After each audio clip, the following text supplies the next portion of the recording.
How about now? Now. I have input into OBS. So I actually took a picture of the settings last time. I did. I'm not even kidding. Oh, there it goes. There it goes. Yeah. Okay. Yeah, I took a picture of the settings just to make sure. Wow, you're actually thinking ahead. Yeah, it still doesn't mean it works. I'm just saying I took a picture of the settings. Thinking ahead or thinking about? Oh. Wait a minute. It's that kind of quick wit that I bring.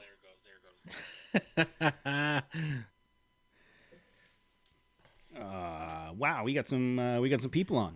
Good evening, Duty Driven. What up, Joe? We are fixing the audio. It's all right, guys. It's only our 50th time doing we've this only thing. done this 123 times. Come on. No, It's less of a shit show every time. That's a bold Or statement. more. It just depends how you look at it.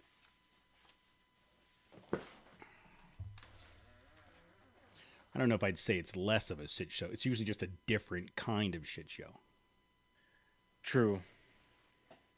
I feel like the minute we get one thing figured out, then something else jumps up.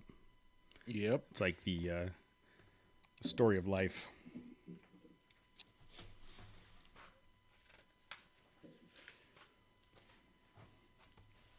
Yeah, put that chapstick on. I did. Do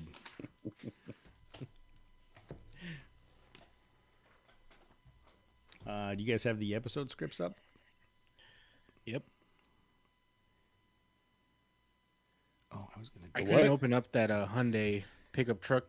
you can't probably because it's on my drive, I bet. It's a video I uploaded to my drive. I didn't think about that. Yeah. It's a secret. It's on your Well, secret server. I can put it up on the screen. I don't know if you guys would be able to see it, but I love how Matt was like, "What are you talking about?"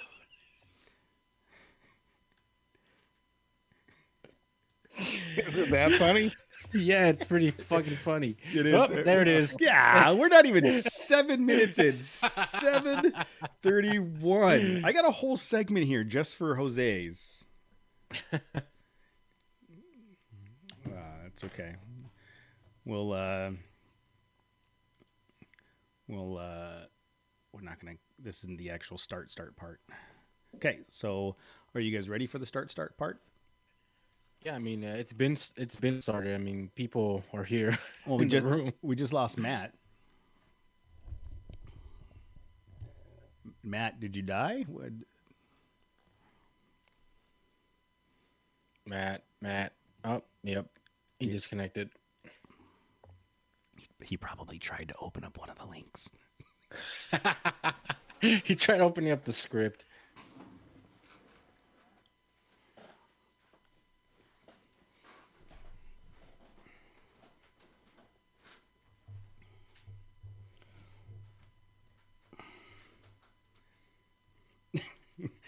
Screw you. I'm going home. Matt, are you coming back?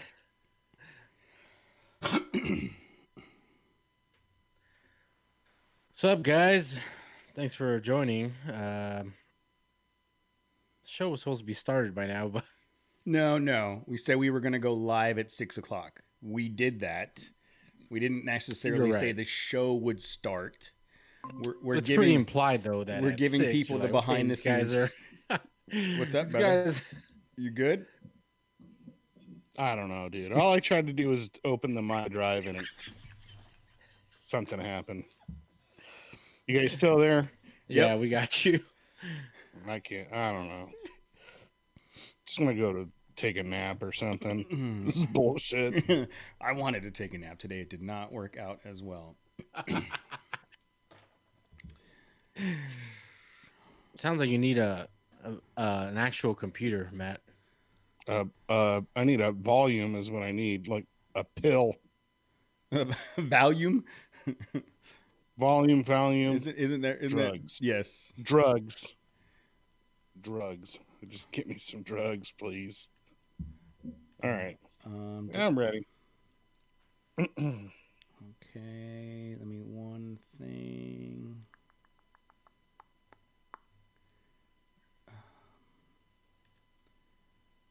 put? Oh, there it is. Okay, you guys ready? I don't know. Hold on. I might end up touching something and might end up logging out. I don't know. Well, we're just gonna keep going without you. Please do. Please do. All right, 3, 2, 1.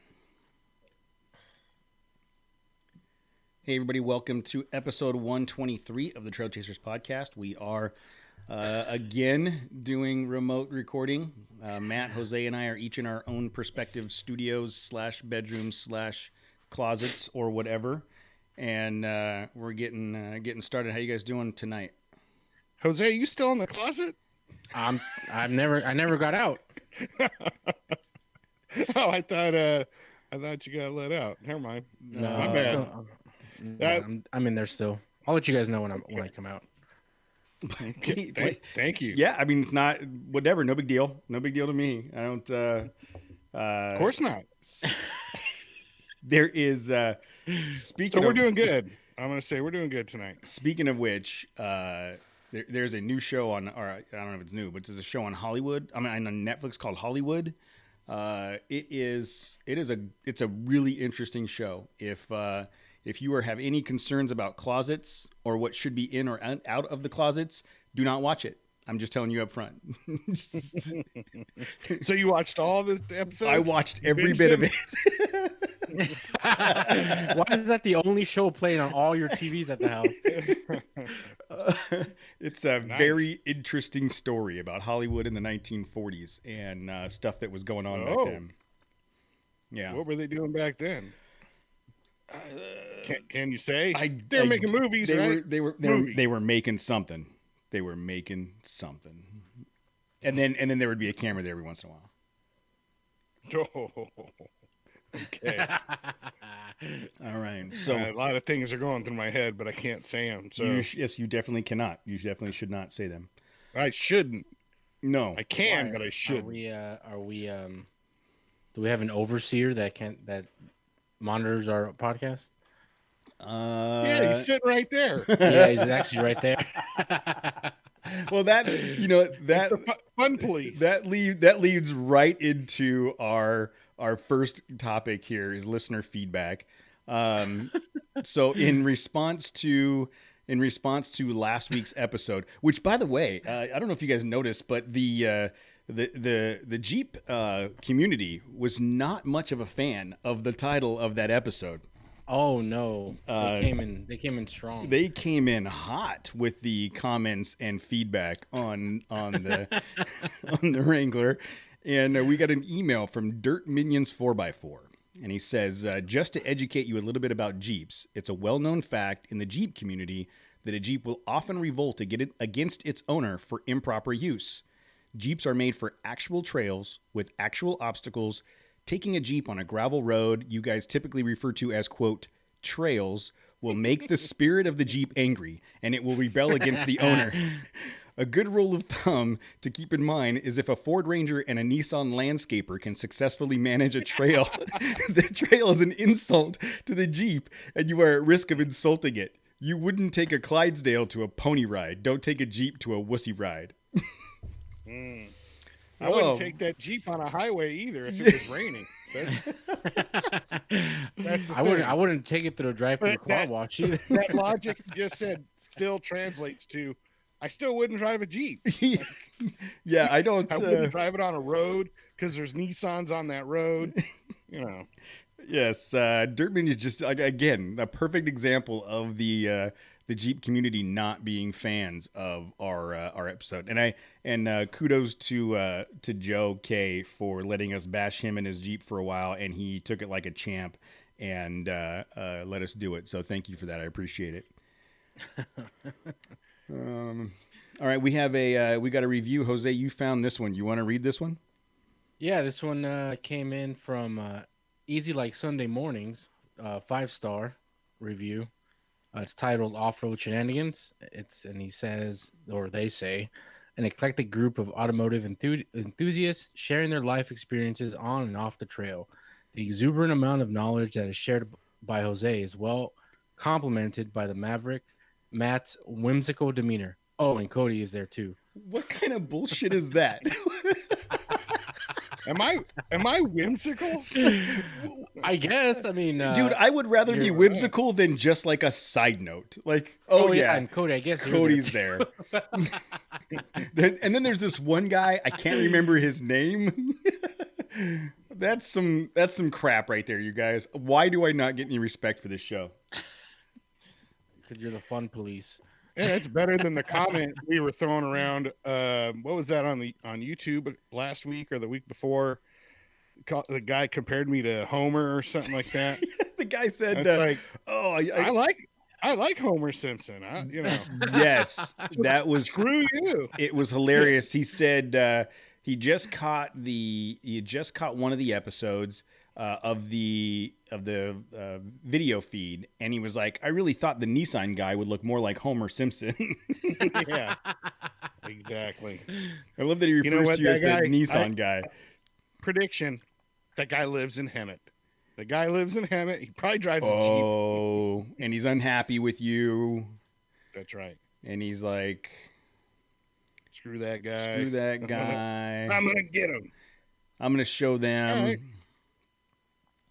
So, well, we appreciate the thanks for that review. The review and the feedback, and whoever it is that's just full on stroking Jose's ego, stop, please. Whoa.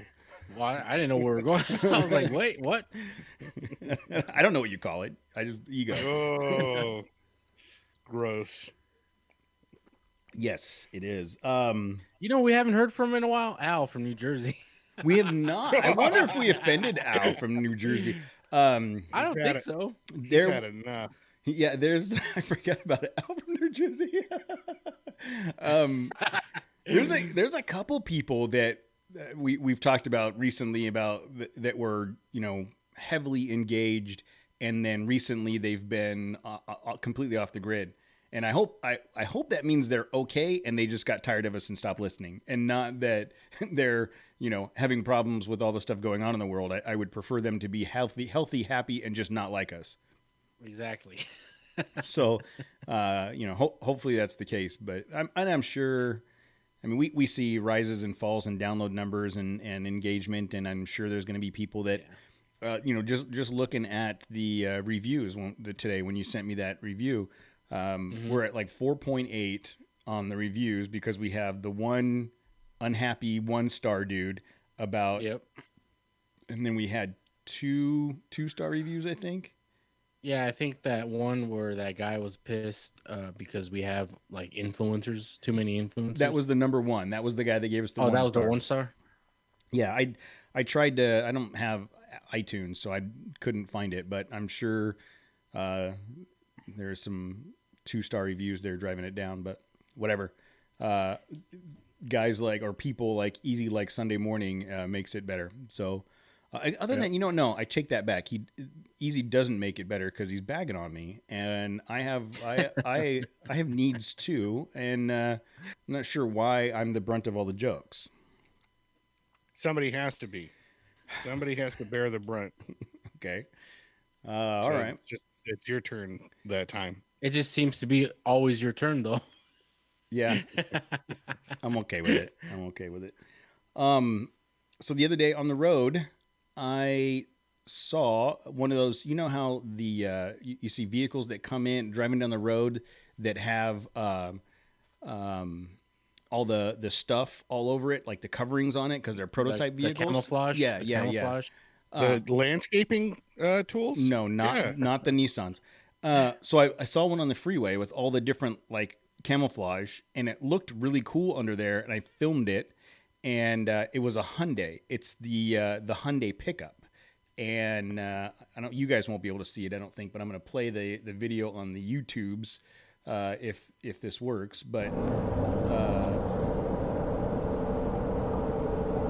Sounds great. So I shouldn't find, but you can see it's a 4-door. Sounds good. It's a 4-door pickup, and I think it is and it said Hyundai on the side thing, and I think it's the Hyundai, what they're calling the Hyundai not Santa Fe, Santa Cruz, Hyundai Santa Cruz. I see you still haven't washed your truck. That was when I took the video. I have washed the truck since. Oh, okay. But it looks like Hyundai is making a 4-door unibody Santa Cruz, like I don't want to call it a Ridgeline, but I think it's along it's like the a same Ridgeline competitor. Yes, on the same lines. But it looks, based on the pictures and what I saw under camouflage, it looks pretty cool for, I think, what it's supposed to be. You know what I mean? For being a mostly street worthy. Yeah, that thing's not going off road. Now you want to hear something messed up? I hear Icon already makes a suspension for it. Oh man, man! Shots fired! Oh, dude. I need a little salt for my beer, dude. I don't even know.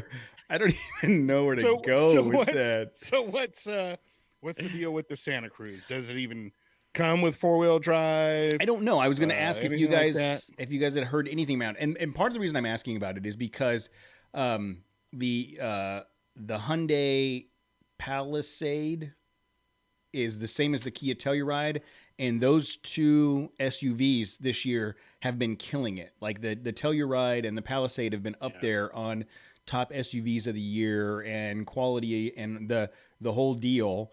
And Hyundai, you know, I remember when Hyundai first came out in the early 90s, and it was a $3,000 throwaway car, right? They were like shit boxes. They were. It was a 4-door craptastic. And but you look at Hyundai. No, they stepped up their game for sure. Huge with the Genesis line and all the stuff that they've done. I am really curious to know what a 4-door unibody Hyundai Santa Cruz would do to the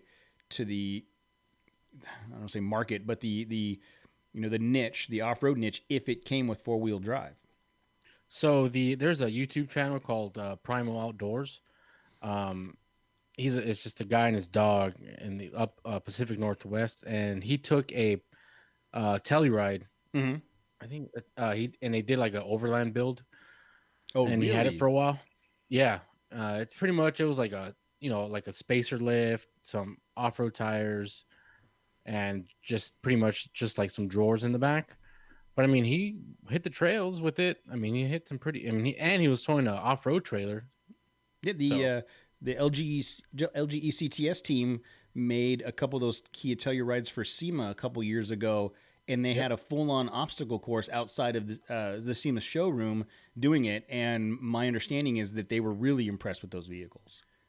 Yeah, I mean, they don't have a true 4-wheel drive transfer case. It's kind of like the Subarus, where it's like an all-wheel drive with like terrain management system. So is the Grand Cherokee and the Renegade and a bunch of those other new vehicles.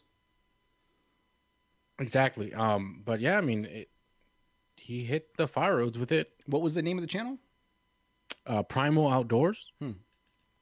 Yeah, he started off. He's a photographer / videographer.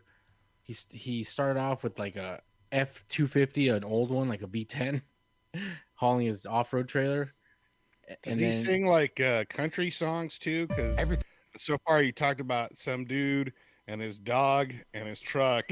All I got to hear now is he's like, oh yeah, and his wife left him. He's a country singer as well. His wife left him. That's why he's traveling the world. Oh, you found the channel? I did. Yeah, I've seen him before. I don't know that I've seen the Telluride build, but I have watched some of his show. He did his own build of an off-road trailer. I watched that.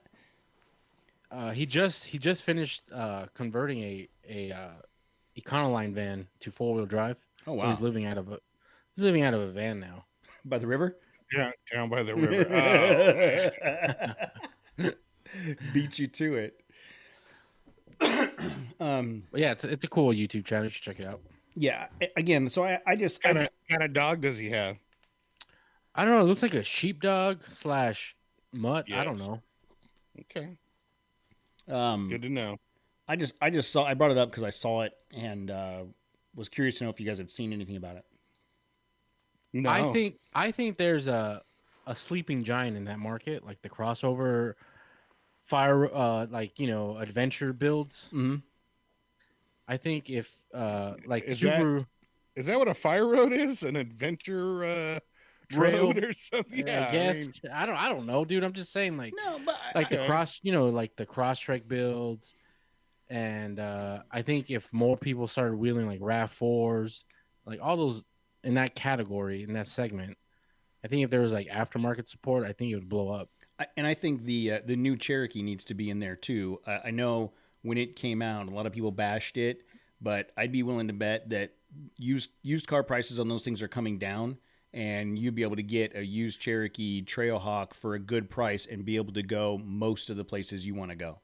Those don't have a low transfer case. Yeah, they do. Yeah, I'm pretty sure those they have. do. Yeah, Yeah, yeah, because they have the Trailhawk with all the mud and the snow and all the all that stuff. yeah. I know those have a rear locker too. The Trailhawk. They can, yeah. Yeah, I'm looking at some used ones here online for 15, 16 grand, you know what I mean? It's Of course you are. I'm just saying I pulled them up to see if they if there was any there that are reasonably priced. Here's a 2014 Trailhawk for 19 grand. So 19 grand you can get a Cherokee Jeep SUV and go wheeling all over the place. That's 18,900 more than I would pay for it. Why? Well, I can't even drive it in the rain. Well, the Cherokee. I'm not talking about Wranglers. We're not talking about the Wrangler. The totally different vehicle. I'm just joking. But I agree, Jose. I think that there's a adventure vehicle. I like the way you put that adventure vehicle market that's yet to be dominated by any one brand. Right? You've got Subaru. If I had to choose one, Subaru's probably leading the way on it. You think? But yeah. I think we're more in tune with it because we see more of it. Because Yeah, but there's a lot of aftermarket support for those. Like there's not enough for like a RAV4. No, the Renegade. The Renegade has enough to. Oh, the Renegade has a good following too. Yeah, the Renegade. I bet the Compass. Some of those small crossovers. I think that people will one of those crossover vehicles, whether it be this new Santa Cruz or something existing, has got to bubble up to the top to be like the premier adventure vehicle. But nobody's really trying to do it. Maybe Toyota will with the RAV4 TRD off road. I mean, it's out. There's no difference from like. Is it out already? I thought it wasn't coming out till next year. Yeah, it's out. Oh no, it's out. I mean, there's like nothing. There's no difference. They have like an adventure model, which is I don't even know why. It's just like a certain color different, and it has like a certain mode, like a mud mode or something, terrain mode. Mm-hmm. And the off road is the same exact thing. It just has off road tuned shocks. That's it. I thought they were going to do a TRD Pro version. No TRD Pro on the RAV4. No. Interesting. Okay. Well, moving on. I wanna talk about Gnarls Barkley at Cleghorn. Yeah. So we talked over the weekend, and you're like, I got to tell you something on Monday. And I'm like, what are you talking about? I'll tell you on Monday. And that was it. So what happened? So our friend Joe, not Joe K, Joe P, our friend Joe, his wife, Trisha, turned 40 on Friday. And she wanted to go out and just get some dirt on the tires. And Joe hit me up on, I think, Wednesday, Thursday, and was like, hey, we're thinking about running to Cleghorn. Do you want to go? And I was like, yeah, if I can get the time off work. Joe has a second gen Tacoma, by the way. He does. He has a second gen TRD Sport. And I said, have you checked to see if Cleghorn's open? Because last I heard Rangers were turning people around. But we looked on the website. It was open. So Friday was... Chuck Norris was turning people away? Yes. Chuck Norris was giving people knuckles. So Friday, you know how... I feel like lately... Fridays, and maybe it's just because of this work from home thing, no one's trying to get out of the office early on Fridays. I think now that everybody's working from home, like Fridays don't matter. And my Fridays, every Friday explodes. Like everything has to be done Friday. And I don't know why. Even when I've got it scheduled to be a mellow day, it just explodes. So I was still able to pull it off. And we left here around, Tammy Presley and I left here around noon, grabbed some lunch, went up to Cleghorn to meet them. We met on the 15 freeway side and headed up. And it was cool. It was Cleghorn. You know, it was a nice day. It was beautiful. We're cruising around. And there, you know, you guys have been there enough to where you know how you're cruising up the road and then there's a little side shot off to the right, and you can bet with confidence that if you go up that side shot 200 yards later, you're going to drop back down on the main trail, right? Yeah, there's a lot of offshoots like that. Every time you can bank on it 100%. Not this time, except this time. So Joe was leading for a while and I was cool with that. We're cruising around. It was like, you know, whatever, we're just going this direction. And then somehow I ended up in front, which again, I don't know how many times I have to say it. It's just dumb. Why would anybody let me lead? And we're driving and I just started using OnX Maps. And interestingly enough, they sent an email today talking about, hey, did you see the cool new blue trails on our maps? And I happened to notice on Friday when we were driving, there was a blue trail and a green trail running parallel to each other. If you were looking for a mellow cruise, guys, which one would you take? Green? Yeah. I was gonna say blue. Really? Yeah. That's pretty much standard. Like if you go to like skiing or you see those trail signs, blue is like the easiest one. That's green as go. Green, for everything. yeah, green, blue, red, black. I don't know. Okay, my logic. I saw a green one and a blue one, and the green line is pretty much a straight shot, and the blue one is wiggly and all over the place. So we get so stop giving me all that shit you guys gave me when I'm like, hey, if we turn here and go up the freeways right there. Remember on Pioneer Town? Yeah. I'm like, dude, this is super short. It's right here. No. So and Tammy, it was a 2,000-foot incline within less than a quarter mile. That was insanity, is what that was. Oh, they should have put guardrails on that shit. That was nothing, dude. That was nothing. Oh my god. So we get to this fork in the road, and I had Tammy looking at the map just to see where we're at because we were trying to figure out how much further we had to go. And I just see this offshoot to the right that looks kind of cool, and I go on it. It's the green one. Tammy says, "I think you're supposed to stay left." And I was like, it'll just dump us over here. It's just gonna go a little bit, and then we'll be right back on the main trail. It goes. They go the same direction. I was sitting in your truck. Oh my at that point. god! and I won't tell you. I won't tell you. There's gotta be video of this. Yeah, yeah. You have like 18 cameras at once going on in there, and like I won't tell you that came up multiple times after the fact. So in her defense, I should have stayed left, and I didn't. And this trail, like you know how you're wheeling and you're like, oh, this is fun, this is challenging, and then you're like, this is going to be a challenge. I'm not sure exactly how we're going to get. Why are you sweating while you're driving? And I'm like, I'm not, this is going to be a challenge. But as soon as we get past, it's Cleghorn, right? As soon as we get past this has got to be it. And then the next one usually comes. Those offshoots are like 500 to 1,000 feet long. Like nope. Short. This one, it's the end of the trail, like toward the last couple miles of the trail, and it veers. And it was that's hilarious, dude. Wicked, dude. It was freaking wicked. Like we wheeled down this this is that the pin you dropped on the Google Maps? Yes, on the Google Earth. So that's Google Earth. Yeah. So if you here, I'll put it up on the screen for the viewers. So if you we're coming through here, normal trail, and I veered right here, right. You can see the windy trail that goes down. So we cruise this area here, and you're like, hey, that's not that bad.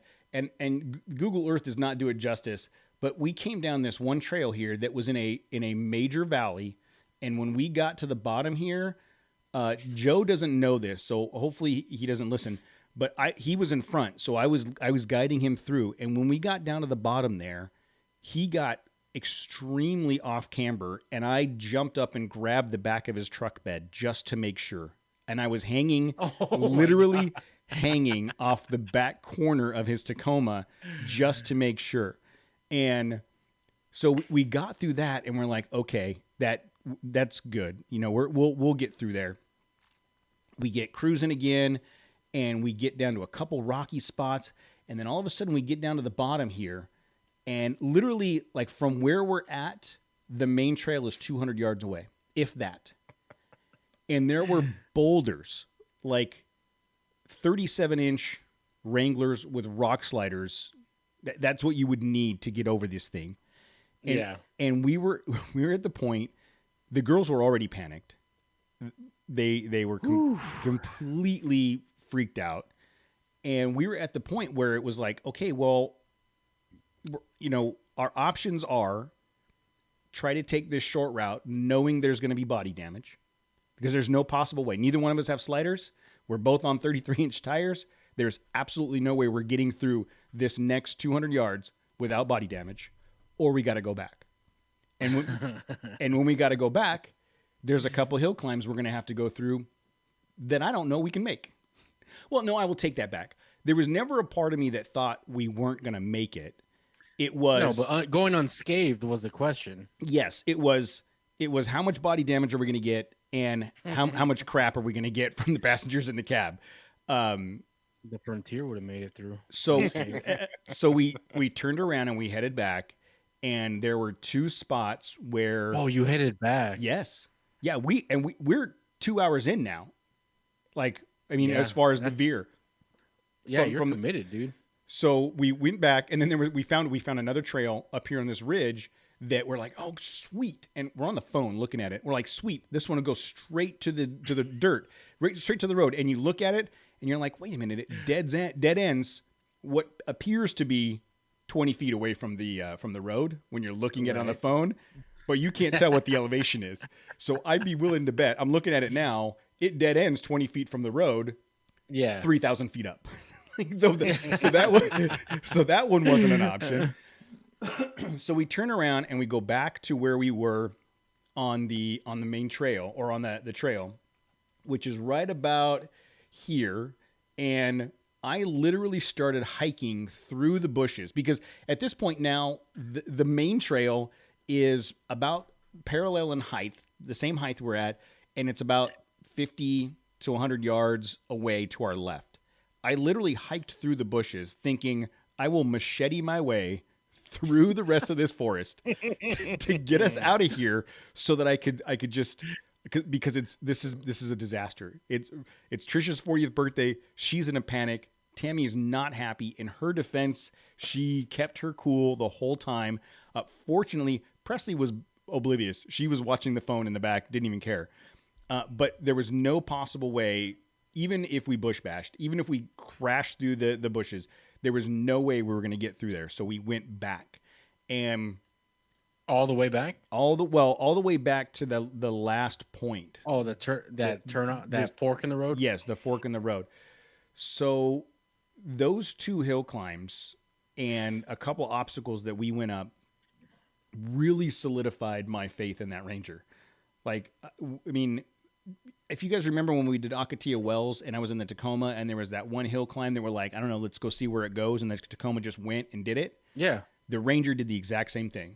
4 low, put the rear locker on, and just pointed. And I kept it steady and smooth. Tammy jumped in the backseat with Presley.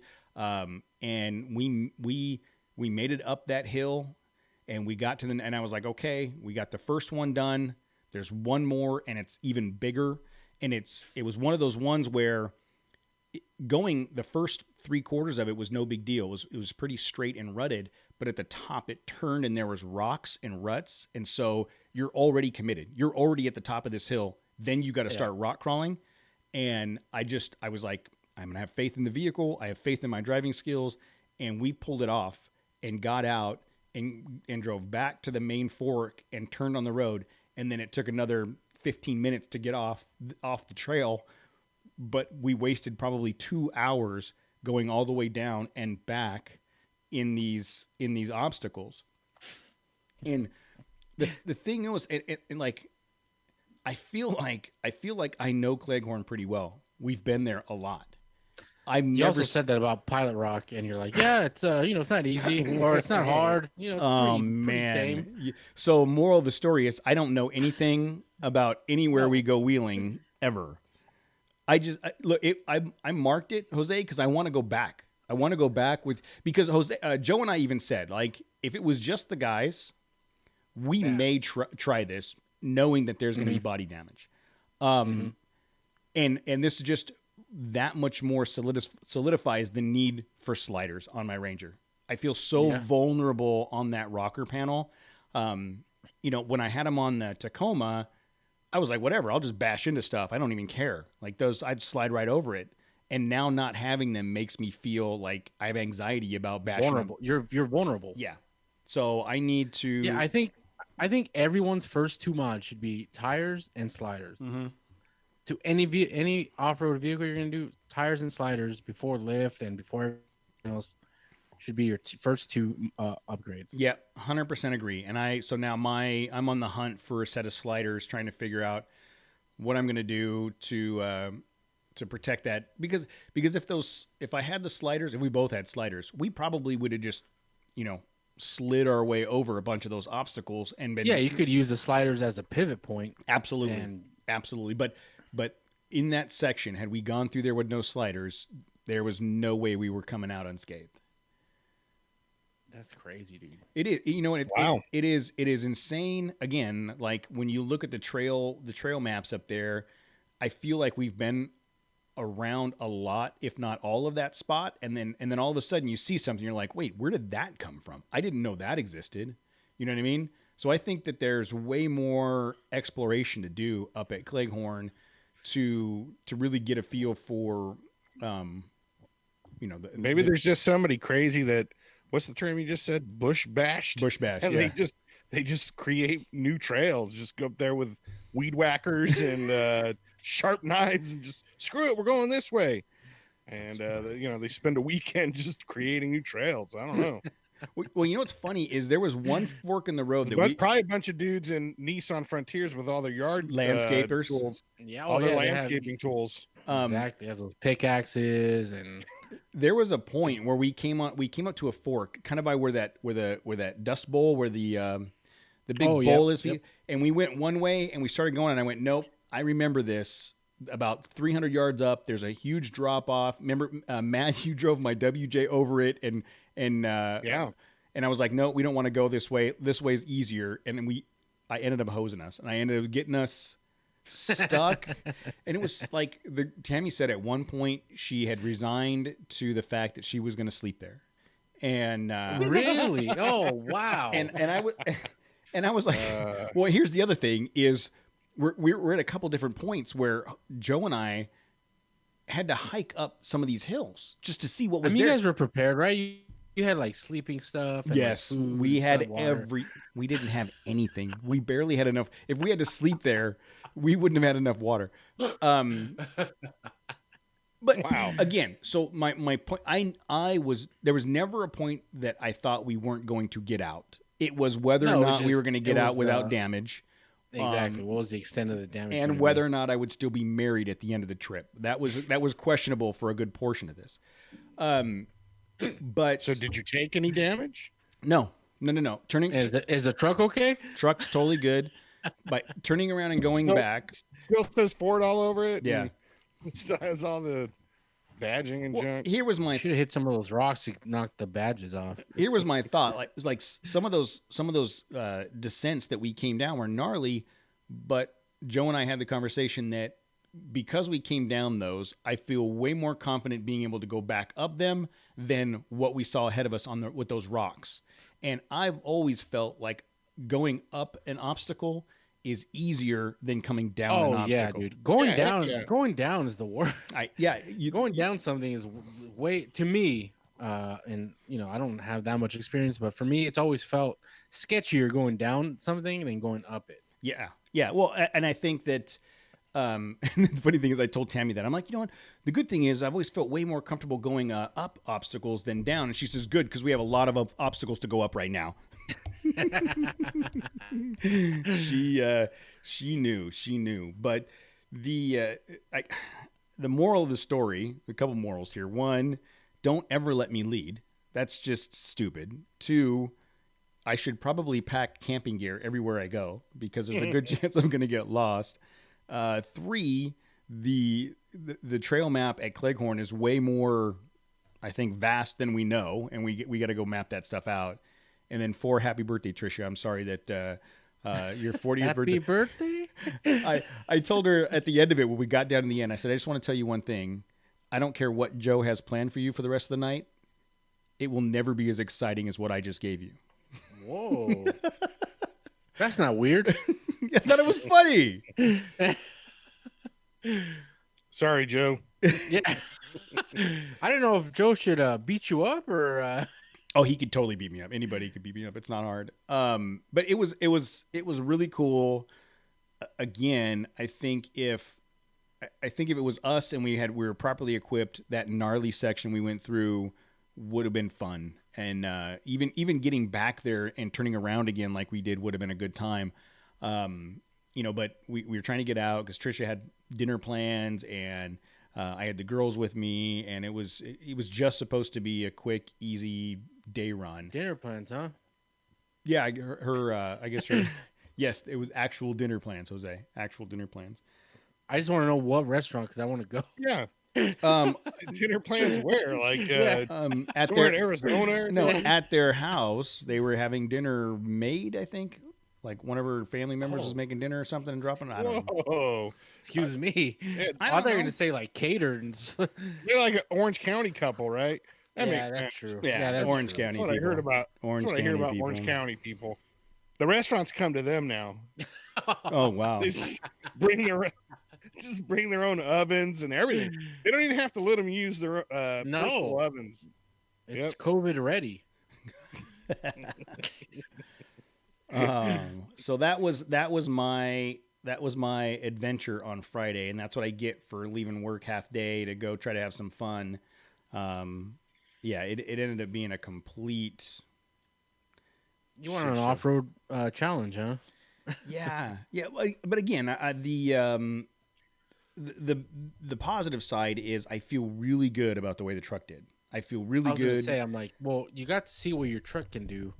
It's like a double-edged sword. You're like, well, now what else can it? Like, how far can you push it? Yeah, and you never know until you start doing it, right? There's always that level of anxiety when you're on a trail ride and you're like, oh, there's an obstacle coming up.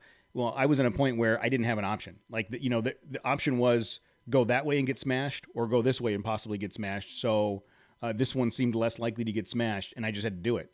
And I'm super happy again with the way the truck performed.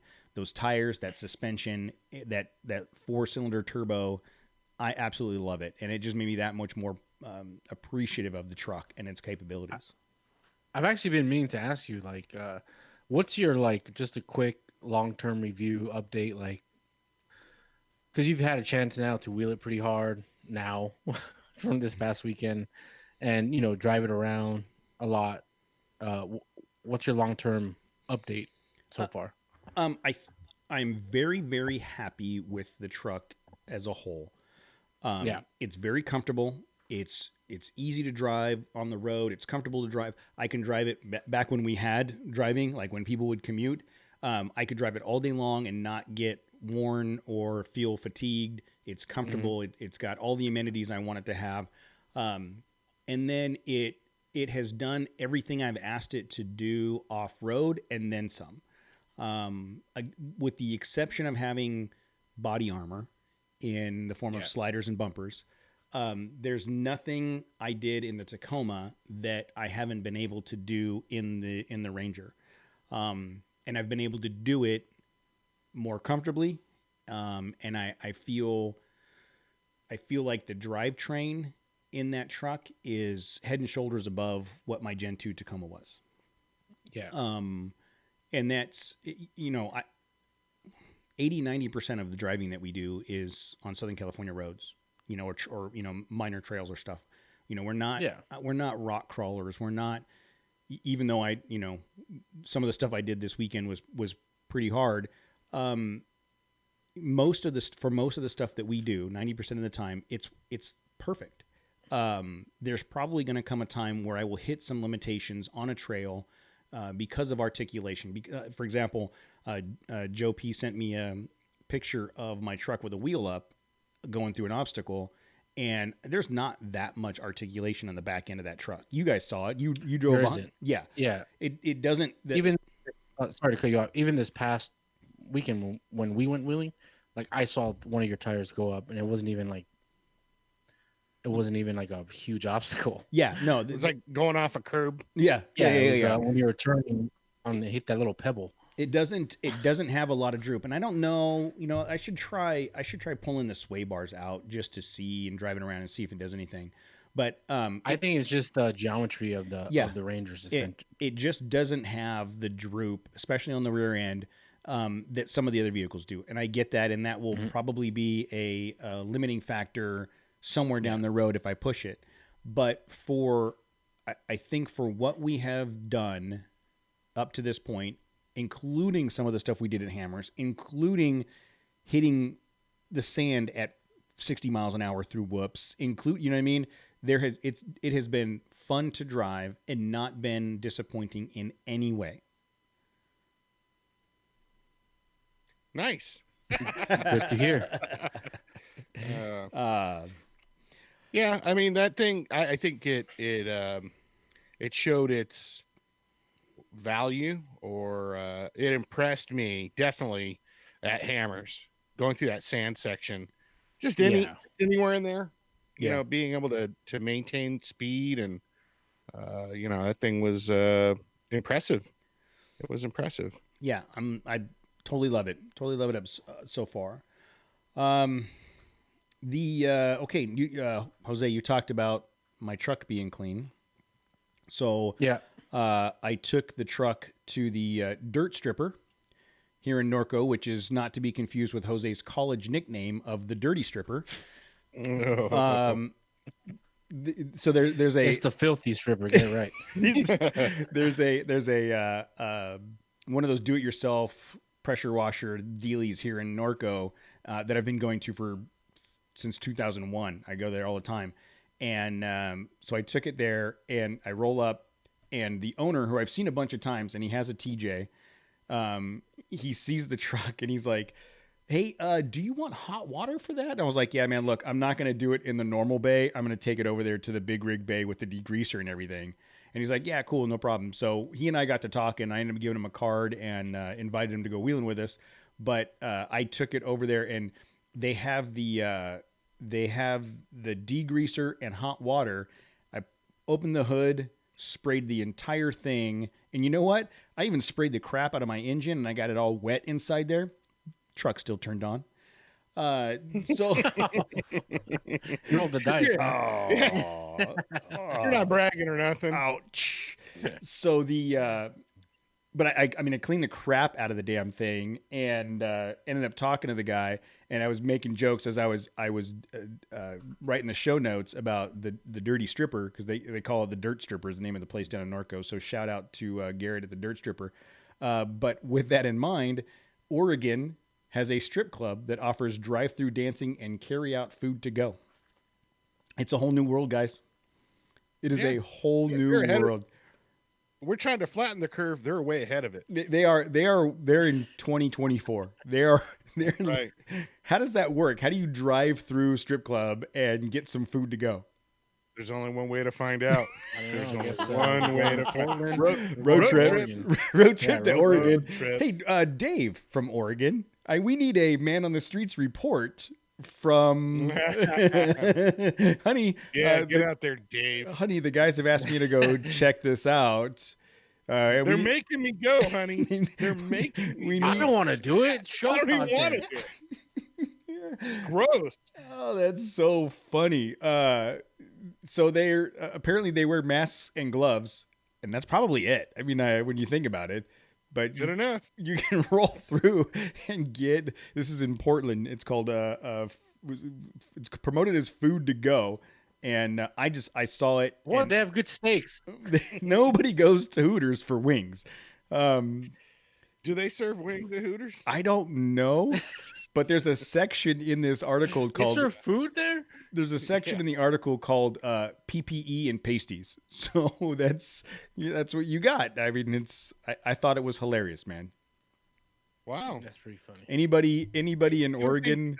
Oregon would be like super conservative, or not like that. No, they have that whole thing of keep Portland weird, Yeah. Portland's way on the outskirts. They're right? on the fringe for sure. Fringe.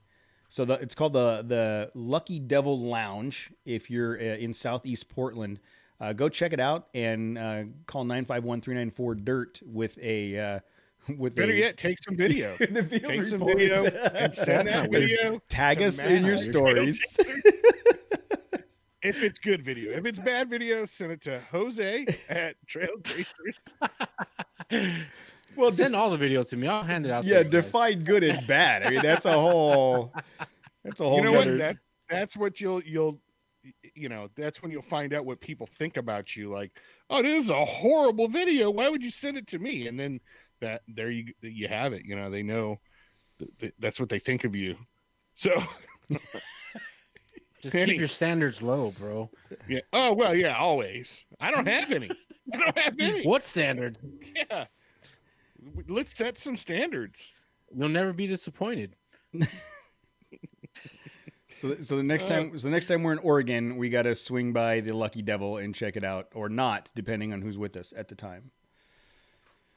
So, did you guys see there was more conversation about tire pressure? We talked about it. Oh no. We talked about it. I did this specifically for Matt, but Four Wheeler Magazine has a whole thing on tire pressure, about how much tire pressure to run, and they did Matt's not even looking. Matt's refusing to look, but they did the footprint. Remember, Matt, we were talking about putting chalk on the tire and driving it. They actually did that. Never. I'll never do that. They actually did that. Life depends on it. And you could see the difference between 25 psi, 18, 9, and 5. They're running on beadlocks. Look, we hit upon that. Like, look, the contact patch is going to be smaller the more psi you have. Yep. Wait a minute. So who did this study? This is Motor Trend, you said? Four Wheeler Magazine. Four Wheeler. We're all running really low on content these days, with the COVID stuff. And this is how desperate everybody's getting. They're chalking their tires for what? To mark their footprint or patch or whatever. Oh my God, guys. Let's really surprised me. Let's go to that strip club. Let's just do that instead. If I get laid off, that's what we're doing. That's what I'm doing. Road trip. No, again, gotta do it. Go ahead, Jose. Oh no, I was going to say, sorry. What surprised me is that they fit 37s under that Tacoma. Yes. I think there was a solid axle swap. Yeah. Wow. Well, anyways, I did it.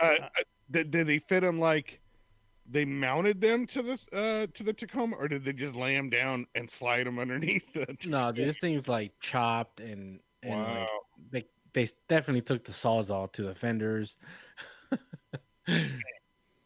Okay, well, whatever. I think that's what was the quick. The conclusion was you're gonna get better gas mileage or something. What was the reasoning? Oh, I didn't read the article.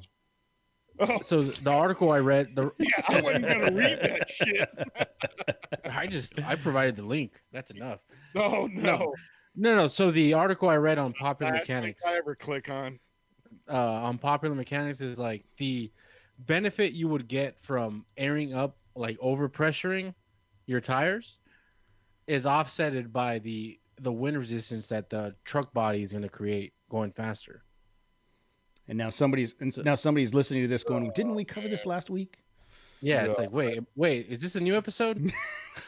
I just wanted to bring it up for Matt's case. See, we're not the only ones having this conversation, right? There's people at Four Wheeler Magazine that get paid to create this kind of content, and we already did it. That's what I'm saying. Yeah, but this article is talking about the benefits of going lower in air pressure. It's not the benefits of airing up.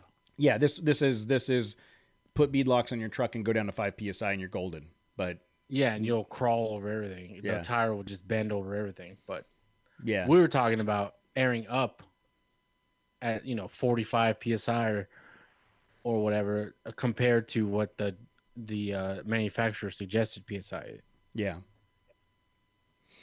Matt, your thoughts? I don't know. I'm just reading the comments.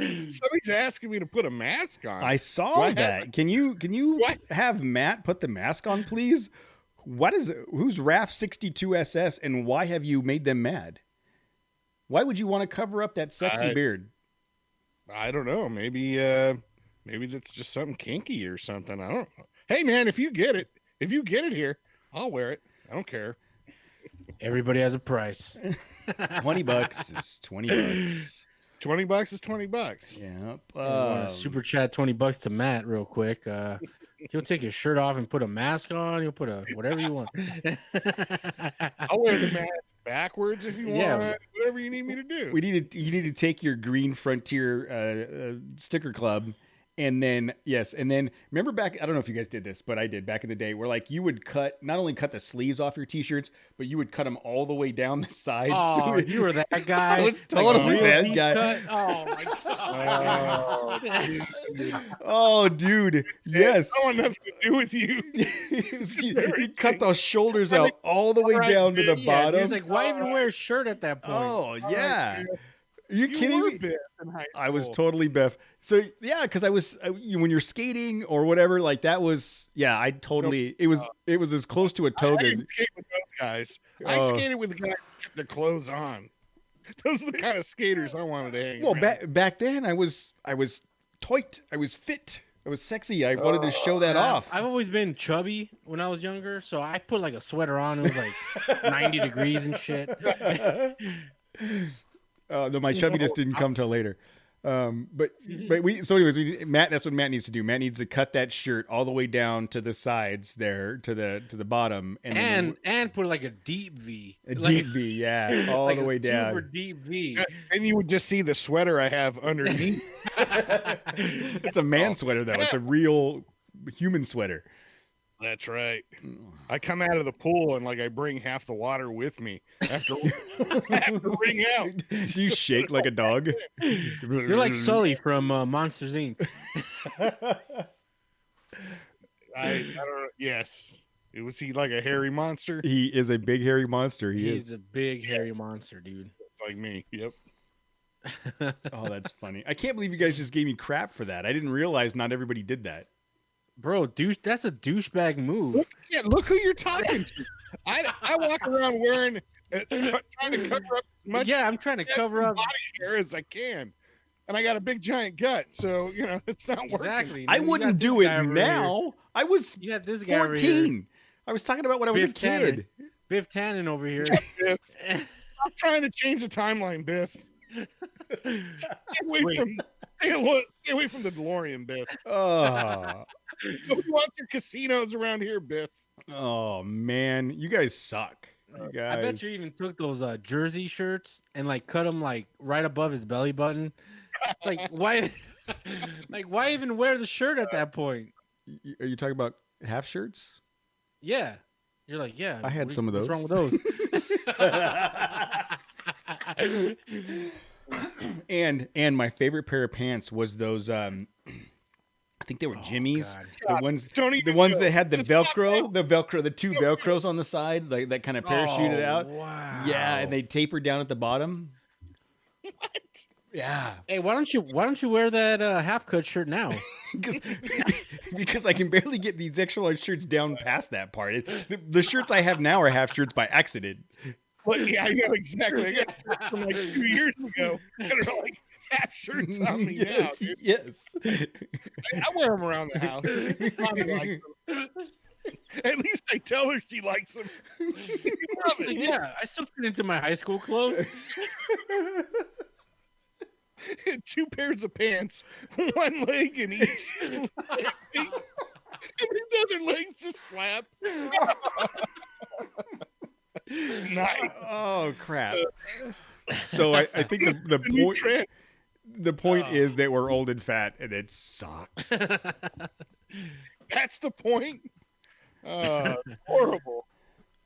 Oh man, this is that's not at all on topic. I don't know what happened. Right. What? I like when we make fun of you. That's always a good segment. I'm good with it. It's easy. It's super easy. That's why. You just got to talk about yourself. Yeah, that's it. Yeah. I don't. It's not even intended. I just tell a story, and you guys make me realize that I'm dumb. Dude, you were bragging about wearing half shirts and sleeveless. I did not brag. I just said that I did it. I recognize there are a lot of things I did back in the day that were not as cool as I thought they were. Remember when we take? Hey, I bleach my hair, so. Oh no! I need pictures of that. Wow. Remember when you used to fold your pants over and roll them up on the bottom? Did you guys do that? Yes. Yeah. See Yes. that everybody did. Well, Jose, that was 15 years before your time, Jose. You were still wearing onesies and crapping on yourself. That was junior high school. I wanted to be like Eminem, bleached hair and. Oh, were you were a Slim Shady wannabe? No, I didn't want to be a white rapper. I just liked the hair. I was like, that's cool. Let me just put this whatever they used to some stuff, and it smelled like peroxide. It's not peroxide. It's like this stuff burned your head, dude. That sun-in stuff? No, it was like bleach. It wasn't bleach. It's called bleach. It was a stuff you mix in with like hair dye, but there was no hair dye. You just put this stuff all over your hair, and it just burned. Dude, it burned. Oh, it burned your hair. Okay. So for next week on YouTube, all three of us have to bring an embarrassing picture of us from like junior high or high school, and I'll put them up on the screen. Oh yeah, so I have a picture of me the first time I ever got drunk. It was with a tall boy. I knocked out, dude, and I still had like the top half of my hair bleached. Oh man, I was like 16, dude, and I was knocked out. It was pretty funny. Did you? So you bleached? You just went all the way with the bleach. You didn't like frost the tips? I got frosted tips because it grew out eventually, and I stopped dyeing it. Casey did that. Casey did the blonde hair for a while. Casey did. No, but I went all the way, dude. Like it was totally bleached. Yeah, so did Casey for a while, short period of time. But when I stopped doing it though, my hair would grow out, and then I had bleach tips for a while. Oh, man, that is funny. Yeah. Oh crap.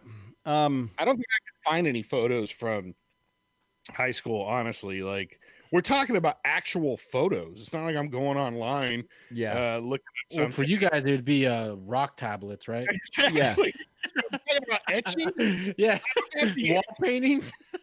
You'd have to from high school. It was like I went to school with like junior high kids. We all went into one classroom. Brontosaurus. With Laura Ingalls. There was one teacher. Yeah, that was a long time ago. Oh. I have photos. Yeah. Can you imagine if we grew up in the digital age? Can you imagine thinking about the crap that we got away with? Like, it's got to be so hard for kids to get away with stuff now because it's posted everywhere. We did stuff that, like, you couldn't even explain it to someone's parents if you tried. Like, you couldn't get in trouble for it because no one could corroborate it. Yeah, those are the good old days. I know. That was awesome. Yeah, I was listening to like I think it was a podcast or something today, and they were talking about a lot of things, universities and stuff, because you're learning online now, and a lot of it's being recorded. And the professor was talking about how you kind of need to watch how you contribute in that way. Because in the future, like AI is going to be able to, like if somebody's going to try and hire you or you're going to apply for a job, they're going to have some kind of AI go back through your internet history or just any footprint that you've made and anything that you've said in these classes or whatever could potentially be held against you. Well, they do that now, dude. Yeah. And there's a lot of deep fake stuff. Yeah. Yeah, There's a program like I'm not really here right now. I'm deep fake myself. Really deep. Yeah. That was pretty good, Cody. Cody just went like, "Come on, dude." That was funny. how No. deep. No.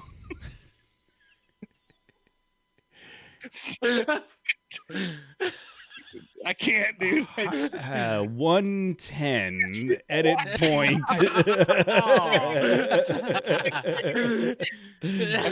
It's not like we're in the studio and it's just me and you, Jose. It's like there's people watching. Wait, what? You gotta watch. You're right. Cody's there too. So How very uncouth of me. So maybe you do want to watch that show, Hollywood. Just give you some pointers. Well, I don't know. What's your favorite episode? What channel? It's on Netflix. How many episodes? I don't know. How much time do we He's have? like, sadly, only 8. Hey, let's wrap this up, guys. Wrap this up. I got show research to do. I got strip joints up in Oregon to research, and apparently a TV show I gotta watch. All right. So I don't even know how to segue into this, so we're just gonna do it. Segue alert. Segue alert. The last time we hung out with Joe K and Justin, they were talking about you guys. We were all sitting around talking about Justin needing a vehicle pretty soon. He's in a couple years he's gonna be driving. And I was suggesting the WJ, and my wife was behind me saying, no, don't do it, because she still has nightmares about our old WJ, even though I loved it.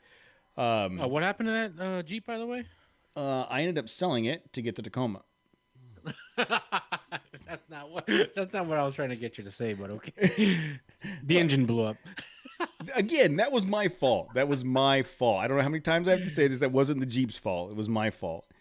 Why was there a lack of oil in the engine in the first place? Because I didn't check it, and it had a leak. Oh, shit. So anyway, that's another Sounds like a Jeep thing. story for another time. So I feel like we've made fun of him enough about that. Yeah, that's a dead horse. Yeah, dead. That's low hanging fruit. Shame on me. Yeah, like we've already raised the level of Yeah. tonight, and that's lowering, going back down. To exactly pick those fruit or kick those rocks. Yes. And sorry guys, I brought the level down. I'm sorry. Yes, and Joey Mendoza is joining us in the live feed, and he built Grandzilla, this really beautiful big WJ. It was featured in SEMA, and he knows the pain. So, so anyways, after that, owning a Jeep. Yes. And I was scrolling around a little bit on Craigslist, and I found a couple vehicles, and one was a 99 Ford Ranger extra cab 4x4, super clean, for like $4,500, and I shot that over to Justin to have him look at it. And then I came across a 1985 Ford Bronco 2. Do you guys remember these? My friend's dad had one. So I came across the Bronco 2, and I remember how much everybody hated them back then. But this Bronco 2 was in great shape, and I just started going down a rabbit hole, and I found again on 4-wheeler where they took a 1985 Bronco and for $3,000 all in built it into a trail rig. They bought the truck, they upgraded a couple things, and they started wheeling it for $3,000. Dude, that was Clay Croft's first off-road truck. Was it really the Bronco 2? Yeah. I mean, it's obviously they're old, right? When did they stop making them? Do you know? I don't know. Early 90s, maybe late 80s, early 90s. Is that the OJ Bronco? No, that's the little mini one. This is the little brother of that one. Oh, okay. Yeah, it was the little, in the says it was from 84 to 90. It was when after the first classic Bronco. And there was the gas shortage and all that stuff. And in the 80s, when they were downsizing the Mustang and downsizing everything, they made this little Bronco. And then from there, in the early 90s, they went back to the full size. But I mean, it looks like a you could probably pick them up for super cheap. It's got a little V6 in it, and for a couple grand, you could probably go out and wheel and have a good time in it. You know what I mean? I just, like, again, thinking about our conversation last week about how the new Frontier will spark sales of the previous version, and the new Bronco may spark sales of the previous version. Like, I'm wondering if if there's any value, if anybody is looking to the Ford Bronco 2. I don't think so. I don't think so. Well, it's just not very like. I concur. I mean, you look at the specs from the article, right? It has a Dana 28 axle, 7.5-inch rear end. It's stuff like, I mean, there's guys that wheel the crap out of Dana 30s, right? Mm-hmm. I don't know. I don't know if a lot of this stuff is like internet talk. Is like, oh, dude, you don't want to wheel on a Dana 30. But then you hear stories of guys that's all they've ever wheeled is a Dana 30 in the front and a Dana 44 in the back. Yeah, I never replaced a front axle on any Jeep I've ever owned. I mean, they took me anywhere I needed to go. Yeah, I don't know. I don't know. Like, it's all hearsay, right? It's all internet forum talk. Well, and I'm sure there's some value. I mean, some validity to it, right? I mean, the Dana 30 is going to be weaker than a 44 based on the design. That's obvious, but weak enough to where, what do you have to do to break it? And I don't know. I don't know if the Dana 30 is any weaker or stronger than Toyota IFS. I don't know which one's better or which one's worse. I mean, Casey he knows that guy that races the hammers on the Dana 30, right? Yeah. He's like hard set on making it be known that he's on a Dana 30 front end. Well, I'm sure you can trust the 30 and put like chromoly axle shafts and make it stout. Yeah. Look, I finally figured out how to open up that link to this article. And all I gotta say is I'm just looking at pictures and shit, and they just showed like, here's the battery. So that doesn't impress me that much. If you got to show the battery of the vehicle, they were just saying it came with one. They had to put a new one in. There's only 2 pictures on the article. The other one, peeking up. There's 19. Matt, if you click the link on top, it says see all 19 photos. There's 19 photos there. Only one of them is the battery. The rest of them are all the other things that they did to it. Show me, like, if you're gonna have 19, but the 2 prominent ones are one of it sneaking up from behind some rocks, and then batteries. Why would you even take a photo of a battery? Because they put a new battery in as part of the build, I think, is what they were saying. I'm going to close that window and just pretend I didn't see that. That wasn't. So I remember those. Broncos. So they were solid front axle, I guess. You guys are talking about? Yeah, but it's a crappy front axle. It's like a weaker one is what it comes down to. So what's the point of making front axles if they're known to be crap? Like, was it just a cost-effective thing back then? It just seems like if you're going to make something with a front solid axle, like that's almost like an intended buy. Somebody's probably going to, like the logic from somebody who doesn't have a ton of wheeling experience. If I'm going to buy something purposely that has the solid front axle, I'm thinking, I want to be able to be pretty capable. Why have something weak like that? Is that a flawed logic or no? I don't. I think it's the engineering of affordability and weight, right? So if you're going to build a Wrangler that's got its primarily rear drive, and it's going to need a solid rear axle to handle the payload and the blah blah blah blah blah. Well, it also needs a front axle. 90% of the people aren't going to wheel it. A Dana 30 is going to be fine, right?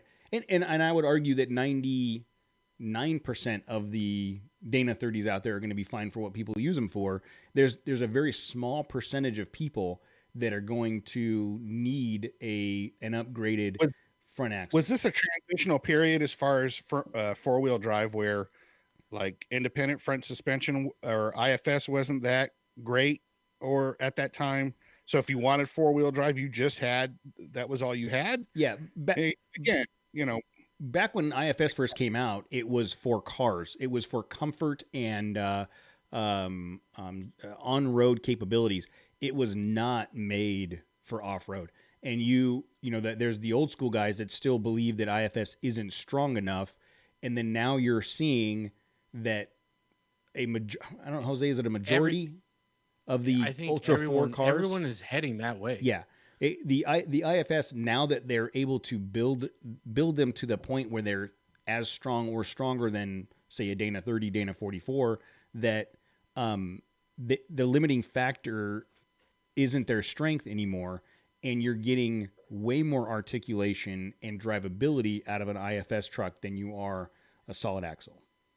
I don't know if it's the articulation part of it, but it's definitely the handling and drivability part of it. When I say articulation, like with a solid front axle, if one wheel, if your left wheel goes up, your other wheel has to do something, right? They're connected. Whereas if you watch some of those Ultra 4s or those Baja buggies going through the rocks with the long arm IFS, one wheel can be tracking on flat ground, the other one can be going up and down, and they're never losing contact with the wheel that's on the ground never rotates up onto its side, so it's staying stable, right? So there's and that's the argument for IFS. And like you're not, what one wheel does is not dictated by the other wheel. Correct. And you kind of want that if you want good vehicle dynamics, right?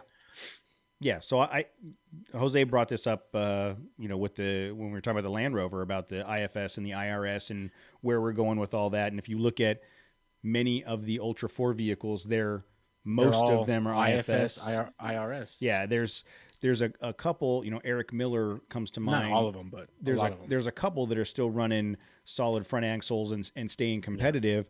But it appears that.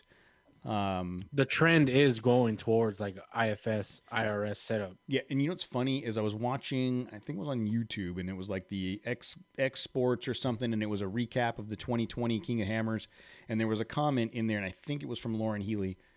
It may have been Shannon Campbell, but one of them was saying that they remember they went out on their first King of the Hammers, and the vehicle they drove was $50,000, and now the vehicle they drive is $500,000. Yeah, it's crazy, dude. It is the amount, the money in the development and build of those Ultra 4 cars is astronomical. It's getting to the point of like a Baja series, like those Baja trucks, like the Red Bull and like monster truck, like they're like almost $1 million truck.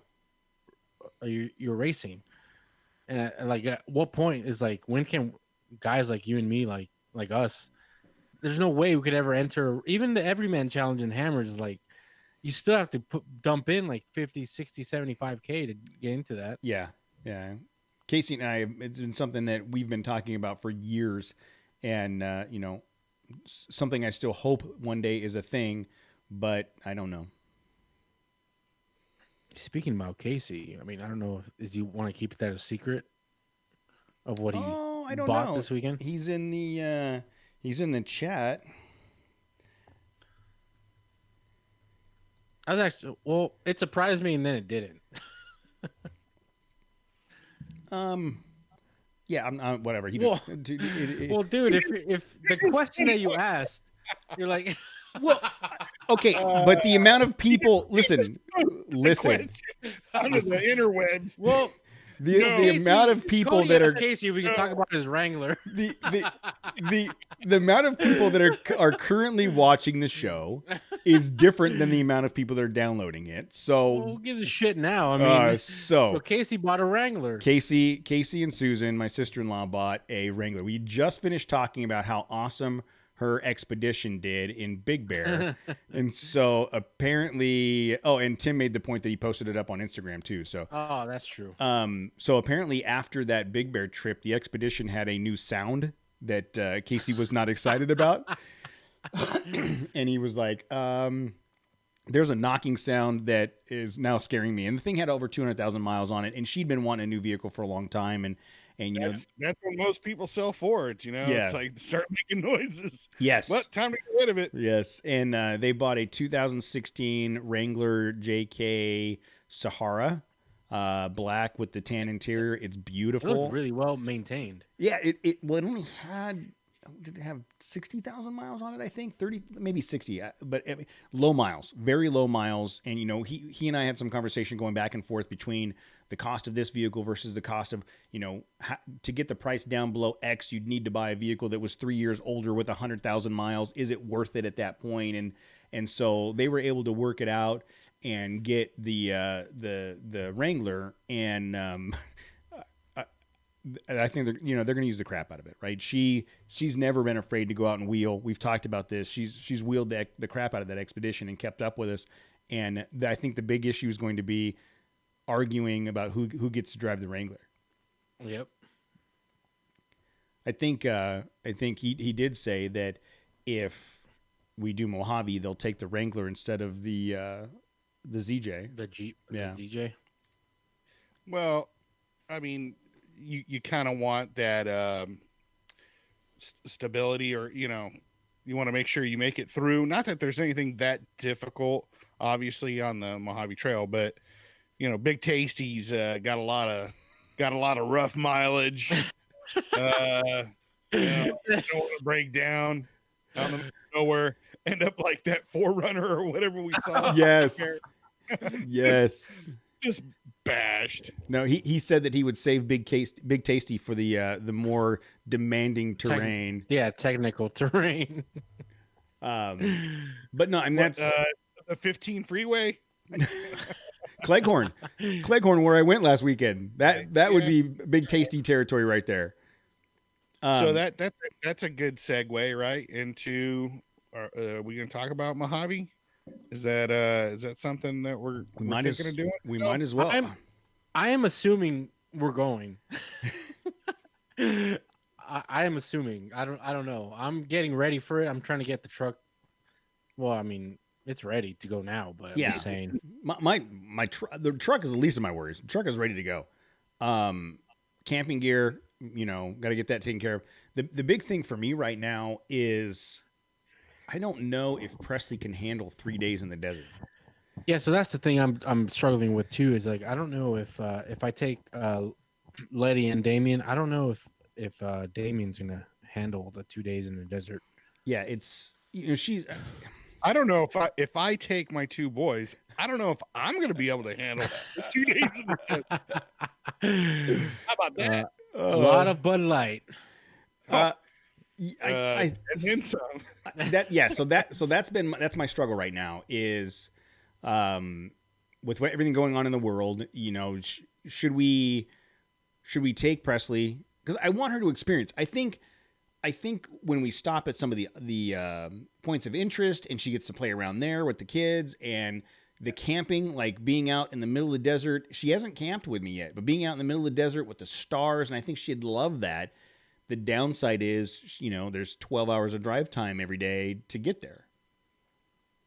That's the thing. It's like if I bring Damien, I'm gonna have to stop like every hour. Hour 15. Let's take that into consideration because beer break, dude. That's it's a Coors. It's a White Claw break. If you've got Damien and I bring Presley and Matt's got the boys and we got some other, it becomes a little bit more family friendly. And we just accept the fact that we have to stop. And if we're making 3 stops, we're not trying to cover all 120 miles in 2 days. We've got now 3 days to do it. Maybe we take a little bit slower approach and let the kids experience it. That's true. I mean, the question, like, what's the rush, right? I mean, there's no rush. As long as we're home by Monday. Although we have a very good guest scheduled for Monday. That when they scheduled it, I don't think that they realized it was Memorial Day weekend. Memorial Day. So I have to verify that they want to see if they want to do that. But I mean, again, it's that catch-22, right? I want Presley and Tammy to be there, and I want Presley to experience it. And but at the same time, I know that there's going to be some frustration on her part. She's gonna get angry and fussy. And do we want to do that? I don't know. So, and in the chat, there's been some questions about the details. The details are very loose right now, and as we discussed last week and the week before, not a very detailed podcast anyhow. No, I mean, if you're looking for details, hey, we'll be in the Mojave sometime next month. Exactly. You didn't really impart many details for anything. No, at any time. The plan is leave Southern California Saturday morning early, 6-7 o'clock. Get out to the trailhead in Laughlin. Not stop in Laughlin, just go straight to the trailhead. Technically, it's still Southern California. Oh, I was yeah, listening to the I was listening to the podcast last week.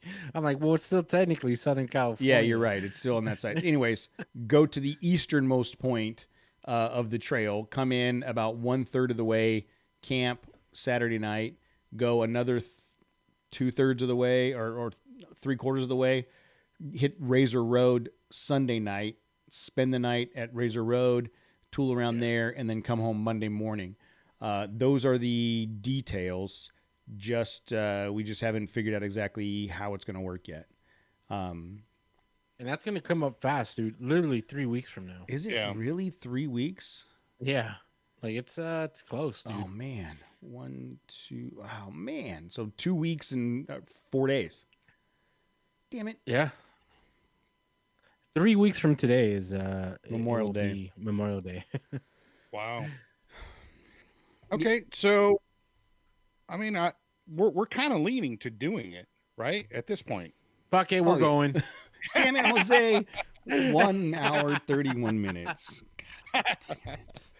I mean, look, for me, I'm going and I'm taking the boys. Like that's already in not in stone. I mean, I'm going to go by myself if nobody else wants to go. I'm going to need help there, bro. I'm going to need help wrangling my kids, but it's up to you. The dilemma seems like you guys and whether you're willing to, No, I'm going. Take the kids or not, I'm going either way. Kid or no kid, I'll be there. Okay. Do you want to? What if you didn't bring Damien, and I needed to split my kids up? Would you take one of my kids in the cruiser? Yeah, for sure. Oh man, that's happening. Like you messed up. You should have said no. Oh man. Oh man, you're gonna get the honorary one, whichever one that one is. Yeah, depending on the day. Depends on the day. It alternates. Oh man. They ask a lot of questions. They ask a lot of questions. Nonstop sometimes, dude. Nonstop. Why do the rocks gotta stand like that, Daddy? I don't know. How did those rocks get black? I've been in training. Volcano? There's a volcano out here? Yeah, there's volcanoes all over the place. When are they gonna explode? It's endless. It's endless. Just turn the radio up. They'll get the hint. Fools on you because my coworker, I get questions like that all day long. Yes, you've told me about that guy. You told us. I've been in training, dude. You're doomed. Oh man, it's gonna be great. They're gonna want to just talk on your radio. It's gonna be awesome. Well, so if it's all a go, which I'd say it's a very good possibility, we're looking at Saturday the 23rd, early in the morning, leaving Southern California, getting to the eastern. So that means packing all your shit the Friday night. Oh yeah, You gotta go to the store, get all your stuff. Wake up in the morning and hit the road. Yeah, that's if we were to do that, we would say, okay, we're leaving here. Like I'll leave here at X time. I'll end up going up to the 10, meeting you guys someplace. Yeah, we can meet somewhere, and then we head out. We'll make maybe Sierra. Is that a central point? No, it's too far up from where we're at. We're gonna go straight out to 10, right? Oh, we're going. Okay, so Redlands by me. Yeah. Well, they're taking the 10. Why not? The 40 out there. You gonna take the 10? I don't know, dude. I don't know where I'm going. Oh yeah, no, you don't. Yeah, you're right. You would take the 40. The 40. So yeah, for me, so we would go. So for me, it would be the way I went last year, like through the back. Yeah.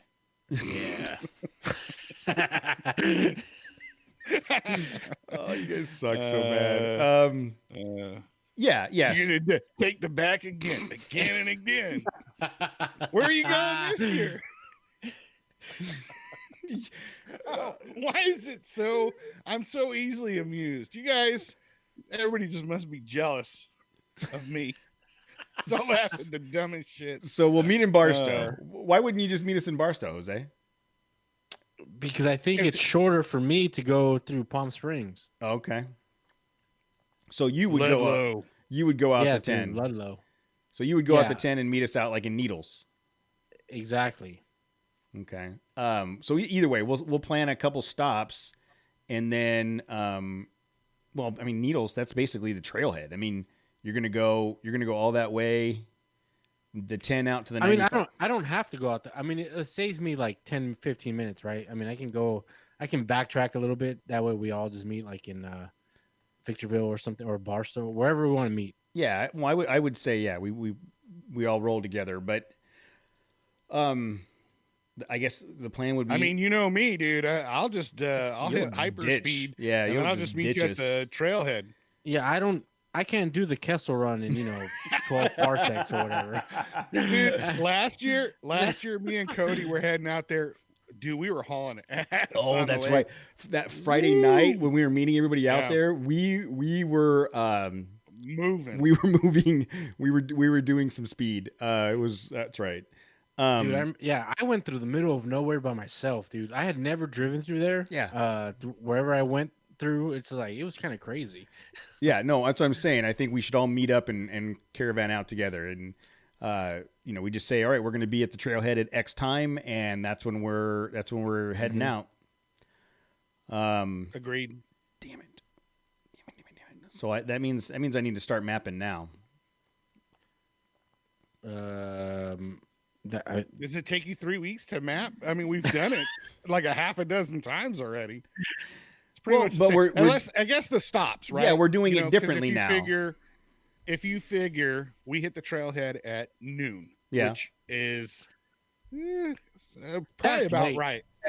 If we left here at 7. No, dude, we need to be on the freeway like at 6 a.m. Okay, the trailhead at 11, like 10 or 11. Because how long is it gonna take us to get to the trailhead? Jose, I seen how fast the cruiser goes. You ain't getting there in 4 hours. You don't think so? No way, dude. You don't have mock capability. Not at all. Come on. Hey Matt. So I've been binging a Star Trek. No. Have you really? Which one? Next gen? The Next Generation. Yeah, Next Gen's the best. I'm almost done with the first season. But yeah, it's just funny how they went from like warp 0.9 something from the first episode. I'm like in that warp zone. I can't even hit warp 9. No. Oh no, you're warp. I can't even hit warp 1, dude. Yeah, you're warp. Okay, if you're gonna go with the Star Trek scale, you're like a warp 5 capable science vehicle or science craft. That's what the cruiser is. But the cruiser is very capable, so you always have need for science and scientists, maybe some engineers that are on that ship. That's the cruiser. Now the Frontier, that's like that's the Enterprise. Bro. That's like the Enterprise, exactly. Yeah. I gotta get somewhere. I gotta get some shit done and make some shit happen at Mach 9 or warp 9, and then you show up to help clean up after what the Frontier did. So you know what episode I just finished watching? The episode where they find Captain Picard's old ship. Oh, the Stargazer. Yes. I was almost embarrassed. No, you guys are. What it was. We just lost so many listeners. So that's all right. So going back to the Mojave Trail. Going back. Yeah, so, let's go back Mojave Trail. So looking at. Hey, real quick on Mojave. Jeep needs to step up their game on spell check because on Twitter, they're like promoting like employee pricing for their Rubicon trim level Jeeps, right? And they have that new Mojave edition. Yeah. They spell Mojave with an H, not a J. It's like, dude, what's like maybe the Twitter, the person that manages the Twitter is Hispanic, and like that's how you pronounce it. That's even more reason why it should be spelled correctly. Or I'm sorry, maybe they're white and they just thought, well, that's how you must pronounce it. I'm just saying, if you're gonna promote like your Mojave edition, what's Mojave? Mojave. Is that a Mojave edition? And think about that. They had to physically type that, and spell correct was like, you don't want that. Was like, don't you mean you don't want that, do you? Mojave. This is the Mojave edition. So look, the map says Google Maps says from Eastvale to the trailhead is 3 hours and 39 minutes. So that's 4 hours. So 4 hours was 4 hours with stops and cruising speed. Yeah. Right. So if we left at 7, that's noon o'clock ish. Right. And then that's late, dude. That's late. It doesn't matter. We got 3 days, Jose. Yeah. Easy USS Enterprise. All right. And then look, if I drive fast enough, I'll get there somehow I'll get there tomorrow. Like I'll leave my house in 3 weeks and I'll get there 3 weeks in the past. That's time travel. It's gonna be like that episode when they had that guy come aboard and he was like time traveling. Okay, can we stop? Can we please stop? I'm a sci-fi nerd. I just don't want to talk about Star Trek. So all right, fun police. Go on. Let's look at your. Let's pull up some spreadsheets. We got some maps. Actually, I like maps. Go ahead and pull out your maps. I am looking at maps right now. So people on the YouTube, I can't. I know you can't. That's those people. What about me? So looking at the trail, we're gonna have to figure out, because we've always stopped at our normal campsite in the middle. Right, we're not getting there by sundown. Well, no, there's no need to. There's no need to if we're going to take a third day, right? So we would want to Frontier probably get there by sundown. I think it totally could. But we're going to want to map it out to where it's 3 full day, 3 good days of travel, and not just an overnight trip. So I think I'm going to request that Tuesday off to recover. Recover from what? Yeah. A lot of White Claws on that trip, bro. that's multiple nights of White Claws. Yeah. That's like 2 or 3 variety packs at minimum. That's it. That's the cruiser full of White Claws. Exactly. And no sleeping bags, nothing. Just sleep in an empty White Claw. I'll sleep on the empty White Claw boxes, dude. All right. Well, we'll have to figure that out. And we talked about this a little bit. If we were to do that, we're going to need gas. At least everybody has to at least bring 5 gallons of gas. Well, I'm going to bring 10. Yeah, I have those two 5. Well, that's something that we will have to do is prior to hitting the trailhead, we got to find a gas station. I think there's one at the AV, right? Yeah, there's one there with the gas. There's a gas station and a grocery store. We just won't put it in Matt's truck because if you like gas, right. Yes. All right. Hey, by the time you get to the campsite, you've only got 2 gallons of gas left. But that's probably the best place to meet up. Whoever's going, or are we? Is this just a trail chaser thing, or we? I don't know. We've been talking about it for 3 weeks, so here's we're putting it out there. Yeah, we're putting it out there. Responsibility for breaking COVID silent, that's a whole nother factor is what's the world going to be like that weekend? You know what I mean? Is the world going to be? I don't think it's going to be any different than what it is now. I mean, what's the difference? Yeah, I don't know. So, we will. The fact that we're going to be sponsored by Lysol and we'll be spraying just don't drink it. Just.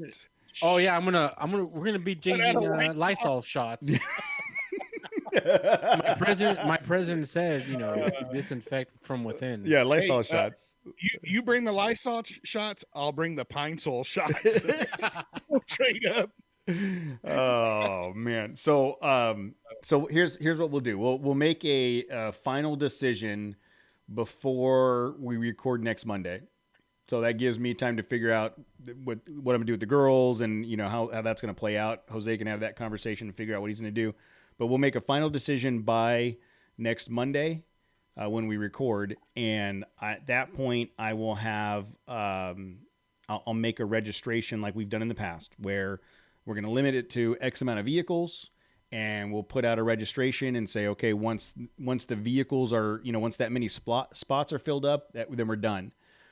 Because as we've experienced, when you get to the 15, 20 mark on vehicles on that trail, it gets pretty hard to wrangle everybody. So that Mountain Hatch snow expedition we went on, yes, dude, there was like 20 something trucks, right? Yeah. It was too insane. It was just too many trucks to keep everything in order. Yeah, so somewhere between 12 and 15 I'm comfortable with. So at that point we got to register with BLM. Oh, yep. I'll have to look, yeah. Well, and that brings up another fact. So if we have to register with BLM, what are they going to say? What if they're closed? Yeah. What if they're like, or just park, like 20 feet away from us? Like, oh no, we're not with that group. Well, there's a couple spots here where there's more than one campsite in a short distance from each other. Maybe that's the half. I don't mind paying the fee or whatever. That's not the issue. It's no, that trail's closed that weekend. You guys aren't going to be allowed to do it. Yeah, that's my concern. That's not, because if we're a small group, we could still do it. Like, Yeah. What are they going to do? Like, send the National Guard after us? Well, there could be kind of fun. Yes. There could be rangers. There Yes. could be rangers out there that are saying, "Hey, man, you got to get out of here." You know what I mean? Right. And at that point, you're halfway out there. It's already a good trip. You got to get out of there, right? That's all I'm saying. So yeah, let's give us a week. We'll figure that out, and then I know there are some people that have been talking to us about it for since last year. So we'll take that into consideration as we start doing this. But once there's a handful of people I know will go no matter what. Like the core group of people that are going to go. So once we know the details on that, we'll say, okay, there's this many open spots, and anybody first come first serve as far as registration goes. You know what I mean? So if you go to the BLM and you go, hey, I want to get a permit for the Mojave Trail, and they go, oh, that's closed that weekend, you can't go. I meant the Mojave Trail. Mojave. Mojave. Oh yeah, I'm sorry. But Mojave Trail. But that's definitely going to be a factor, is whether or not that trail is open. And so then if that trail's not open, we need to come up with an alternative. There are trails. Yeah, it's called 50 yards north, whatever, of that road. I mean, come on. There's there's got to be a way. They can't close that. How do you close that? It's BLM land, and that's what happens. I've got a trip mapped out that I've been wanting to do for a long time. That's essentially, and I got to try to find it.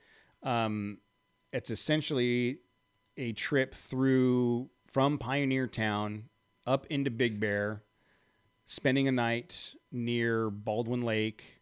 Then from Baldwin Lake doing Gold Mountain, through the Squeeze, through all of 3N16, all that area that we've done over towards Butler Peak, and then spend the night, and then go on the other side of the lake and do Clark's Grade all the way down into Angeles Oaks as one long trip. I thought Jose couldn't do the Squeeze. I don't. He just but there's the Squeeze. But the Squeeze is, fortunately, with the Squeeze there's a bypass. Like there's you can meet on the outside of the Squeeze. And I don't know that any of us can do Gold Mountain without sliders either. I mean, Gold Mountain is not an easy trail. It's I can do it. Yeah. Oh, because you got sliders. Yeah. So yeah, and Tim just said on the live feed, come out to Arizona. Everything's wide open. It's because it's still the Wild West in Arizona. There's still. Yeah, there's no, it's like, there's like a sheriff. It's like one guy and he's got a badge and he just tries to keep everybody from it's Arizona, shooting each other. Arizona Dome. Yeah. Yeah, tell exactly. You know what? I've been looking for Thunderdome in California like an idiot, and everybody knows that shit's probably in Arizona. Yeah, you just got to move to like Yucca. That's what's the one of those ones? There's what's that one down in the bottom there? It's Yuma. You got to move to Yuma. Kingman. No, Yuma's because it's Oh, Yuma. no. Yuma, you're No.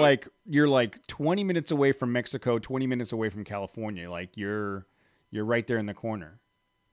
Segway 310 to Yuma. That's a great movie, by the way. Yes, yeah, it is. Good movie. How about 545 to Kingman? Is that one? Is that pretty No, good? 515 to Phoenix is better. All right. So I will make a point this week to reach out to BLM and try to find out about the Mojave. If it is, Oh, you're gonna call the government right now? yes. If it is, hey, I pay my taxes. They have to answer the phone. If it So is, I'm on the website right now. If you want to what's it hear say? the news, it's currently closed. Yeah, see, that's Mojave Open up Mojave's currently mid-May, I closed. thought. Right? It doesn't give a date. The fee that we need to get that permit it's $91. yeah, $91. But if it's closed, it doesn't matter. They're not going to issue a fee. I mean, they're not going to issue a permit. So that when the BLM comes out to you and they're like, "What are you guys doing on this trail? It's closed." I don't have to listen to you because you're not closed. You're not even you're open. You're not even supposed to be out here, bro. I'm gonna Yeah, I'm gonna let you have that conversation. And I'm gonna go pack my stuff up.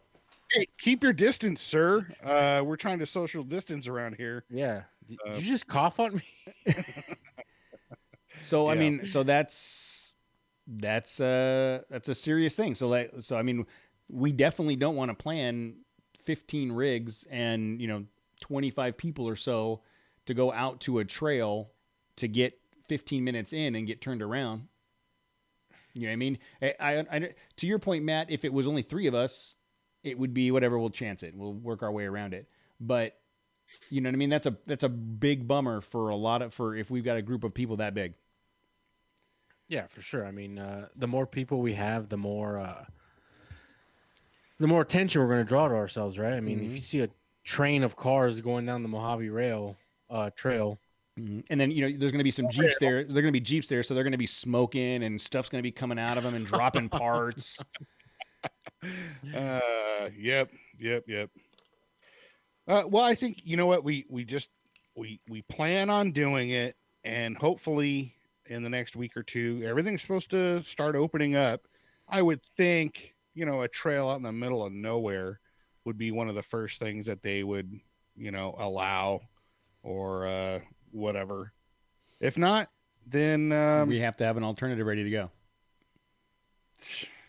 I guess. I mean, is there wheeling out there in Arizona, Tim? Like on There. I don't want to go too deep into Arizona, mind you. So in Arizona, there is Obvious reasons. there's some good trails near Parker and Havasu. There's a place out there called the Desert Bar, where you can wheel your way. Yeah, so there's literally a bar in the middle of the desert, and it's only open on certain weekends. I would assume this one it will be, maybe not. I don't know. But they have everything's run off generators and solar panels. They have live bands. They do alcoholic drinks. They do barbecue. They do the whole deal. And you can get there by service roads, but the best way to get there is to go back trails, and you can wheel all the way back to the desert bar. that's our plan. Yeah, So we have plan B. I bring my kids right into that bar. Oh yeah, Hey, guys, it's family saddle friendly. up. It's totally family friendly. So there's big old outdoor patios, places to sit. It's we just took when we were out there a couple months ago, we took Presley there, and all the kids. It's fine. What about Ocotillo? You think Ocotillo also BLM land?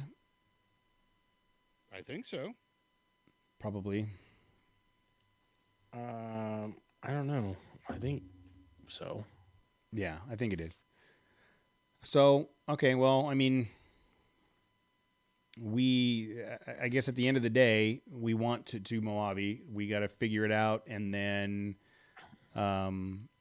decide if it makes sense to go with the closures and stuff, and can we do it and still be good citizens following the rules. So I guess next week, anybody that's There's a first time for everything. Following rules. Look at me, Mom. I'm following rules now. You gotta start somewhere, dude. Ooh, John says Stanislaus Forest is handing out $5,000 tickets on closed trails. Boom. Yeah, it's a little rich for my blood. Yeah. I would just give them the frontier. Call it even. Come and give me a ride home. So, I mean, there's obviously a lot of factors. So here's, like I said, what we'll do is we will research what our options are for the Mojave. If it's possible to do, then we will plan it. If it's not possible, we will look at an alternate adventure somewhere out there. I don't know where else we could go that's not. I mean, there's a lot of places out there. There's not many that we know, though. So I'll be right back. We could go party in Huntington Beach, dude. You seen how that? Yeah. They're just they don't even care. No, at all. Well, what about Screw it. what about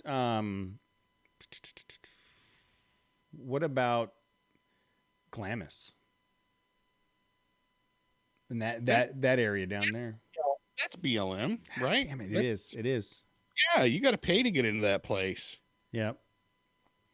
No, that would be fun too, but man, that's gonna be a lot of work on the vehicles, just being in sand. Yeah, well, I mean, depending on what we did, we wouldn't have to go bouncing on the dunes. We could keep it mellow on the trails. There's that whole wash, that dirt wash down by the drainage ditch that you could tool around in. I mean, there's plenty of stuff to do. I don't know if it would be great for 15 vehicles, but regardless, it's BLM land, like you said, so it's not. We'd be pulling people out. We'd get a half mile in, and it would just be pulling people out because especially when you're in the sand, you need to keep distance so you can carry your own momentum and you're gonna get backed up on one dune, and then everybody's gonna try and make it to the top or get stuck halfway. And then look, dude, I've got the perfect Jeep recovery vehicle out here in my driveway, and we'll make sure that Tim makes it out safely.